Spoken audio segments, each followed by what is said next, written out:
Tashiribdagi ishimiz o'stirmalarni qo'ydik.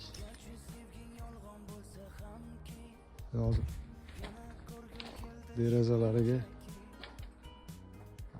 atkoslar qo'yapmiz.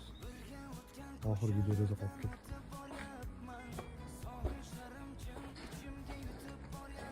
Atkoslarni qo'ydik.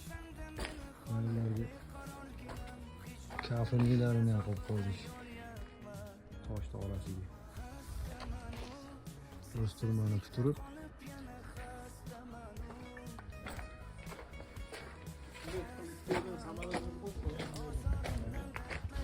ana eshikni chekalariga atkoslar yopishtirib chiroyli qilib qo'ydik.